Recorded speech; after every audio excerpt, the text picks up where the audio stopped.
Alors écoutez, l'objectif du président de la République et du gouvernement est clair, c'est qu'il faut que le permis coûte moins cher pour les jeunes.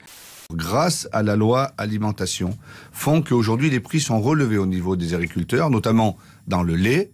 Tous les produits laitiers sont en train d'être relevés et nous sommes en discussion aujourd'hui sur la viande et les céréales.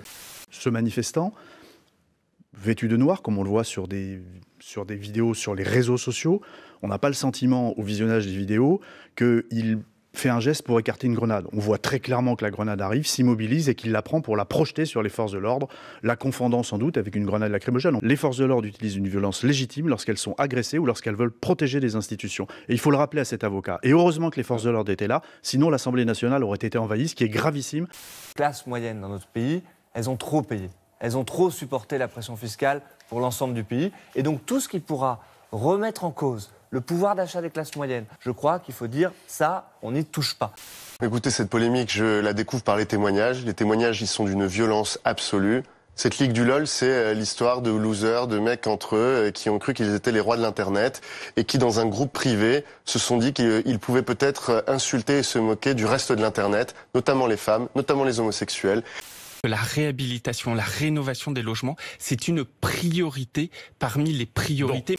Ce n'est pas dans les tribunaux que l'on fera baisser les émissions de gaz à effet de serre. Vous voyez bien que ce qui compte, c'est l'action que nous pouvons tous conduire. Bien sûr, c'est à l'État de prendre l'initiative, de prendre des législations, de prendre une fiscalité qui soit cohérente avec ses objectifs. Mais ensuite, c'est les citoyens, les entreprises, les collectivités locales, tout le monde qui, évidemment, doit baisser les gaz à effet de serre. Les moyens de l'État, c'est aussi permettre, par exemple, aux commerçants d'avoir des décalages de trésorerie, d'avoir des facilités au regard de l'administration fiscale, de l'administration sociale. Ils ont rendez-vous demain matin à Bercy et on va trouver des solutions. Redonner du souffle et des moyens à l'hôpital pour qu'il puisse enfin fonctionner normalement en recréant une médecine de proximité et l'accès aux soins de proximité. Son domicile privé a subi une tentative d'incendie il y a quelques jours. Derrière Richard Ferrand, il y a donc les présidents des groupes parlementaires. Thierry Arnaud, c'est évidemment une action très symbolique. Oui, effectivement, la volonté de marquer l'unité des parlementaires. Je dis juste qu'il y a dans notre pays des mauvaises tendances, des mauvais penchants contre lesquels nous devons lutter. Et nous ne lutterons pas, il ne faut pas se raconter d'histoire, que par la répression, que par la loi, que par les mesures. Nous devons lutter par l'éducation et par une régénérescence de notre vie démocratique. Le système tel qu'il existe aujourd'hui, il est déjà très largement redistributif. 10% des foyers français payent 70% de l'impôt sur le revenu. Dans la loi que j'ai présentée aux organisations syndicales hier, nous disons qu'entre le moment où une femme déclara sa grossesse et elle la déclare quand elle le souhaite et quand elle le peut, ça relève d'une décision personnelle, et le moment du départ en congé maternité, il n'y aura pas application du jour de carence. Dès la phase pilote de juin prochain, les jeunes qui seront volontaires pour cette phase pilote du service national auront leur code de la route gratuitement. On veut élargir le champ des possibles des jeunes en leur permettant de bouger, et pour ça, il faut les aider à avoir le permis moins cher. Ça fait 10 ans effectivement qu'on n'était pas arrivé à avoir un taux de chômage inférieur à 9%, donc c'est une très bonne nouvelle. C'est dû notamment aux réformes du marché du travail qui commencent à produire leurs effets. On en attend plus tard.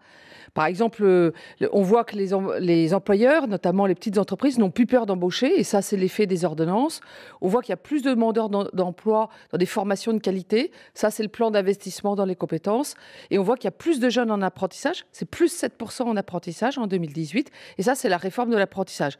La question des mères isolées que vous abordez, pour moi, elle est primordiale. Et c'est ma priorité dans le grand débat. C'est de faire en sorte que toutes ces mères qui sont toutes seules et souvent qui n'ont pas parlé de leurs problématiques parce qu'elles ont un sentiment de honte et qu'on leur renvoie un regard, la société leur renvoie un regard un peu méprisant, comme si elles étaient à la marge de la société. Je crois que là, on doit pouvoir transformer cette crise en opportunité pour leur apporter des réponses concrètes. On ne sortira pas du grand débat sans politique publique concrète qui change vraiment la vie des gens. Moi, je vais vous dire une chose. Quand je lis ça, grève de la jeunesse pour le climat, je me dis que ça y est, un grand pas a été franchi. Et merci, je suis heureuse de vous voir ici. Alors, une chose importante à vous dire d'abord, c'est que derrière ces portes-là, contrairement peut-être à ce que certains peuvent penser, vous n'avez pas des adversaires, mais des alliés. On est à près de 900 000 contributions sur le site. Hier soir, je crois qu'on était à 860 000. On a aussi plus de 6 000 réunions parce que c'est important de regarder à la fois les contributions individuelles et là où les gens débattent. Et 6 000 réunions, c'est considérable. On en a dans toute la France. La moitié a eu lieu, à peu près l'autre moitié est encore devant nous.